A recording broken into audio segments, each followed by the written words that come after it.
परमात्मा हा जो आहे हा एक आहे.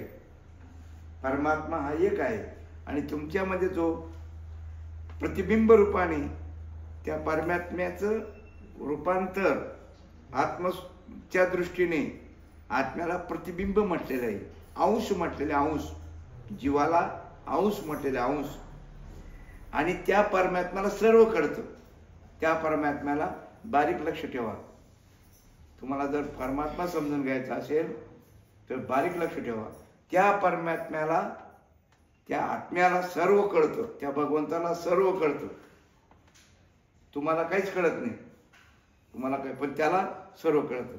आता सांगा तुम्ही, तुमच्या मनामध्ये जे जे काही चालतं हे यांना कळतं का कोणाला कळतं? ज्याचं त्याला, म्हणजे तू कोण? परमात्मा का आत्मा? आत्मा का परमात्मा? परमात्मा जर म्हणत असत तर यांच्यातल्या मनात तुम्हाला कळायला पाहिजे. म्हणून आत्म्याला कळतं. आत्मा हा तुमच्या पिंडापुरता आहे. आत्मा हा काय, प्रतिबिंब जे आहे ते पिंडापुरतं आहे. प्रतिबिंब हे काय आहे, त्या मडक्यापुरतं आहे ना. आणि बिंब जे ते काय आहे, बिंब हे परमात्म्याला नाव दिलेलं आहे. परमात्मा, परमेश्वर, जो सर्व ठिकाणी आहे, व्यापक रूपाने आहे. आणि हा पिंडाचा पुरतं सांगतो तुम्हाला, पिंडापुरतं सर्व कोणाला कळतं?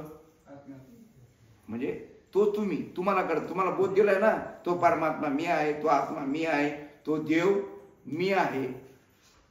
खुर्चीवर बसा बर का. बारीक विचार, देव शोधत तुमच्या जवळ आहे. तो साक्षी रूपाने, ज्याला सर्व कळतं ना त्याला पकडा ना तुम्ही. तुमच्या मनामध्ये जे जे विचार येतात ते कोणाला कळतात? हा, पण तुम्ही म्हणतो मनाला कळतं. मनाला नाही कळत, कारण मन तर, मन आणि बुद्धी ही परप्रकाशित आहे ना. हा, मन आणि बुद्धी ही रिफ्लेक्शन रूपाने रिफ्लेक्शन होतात. तुमचे अंतकरण आहे ना, हे अंतकरणामध्ये सांगा तुम्ही, मनुष्य मरतो म्हणजे काय? मडक होणार म्हणतात. ज्या वेळेस अंतकरणाचा आणि त्या बिंबाचा कनेक्शन कट होतं,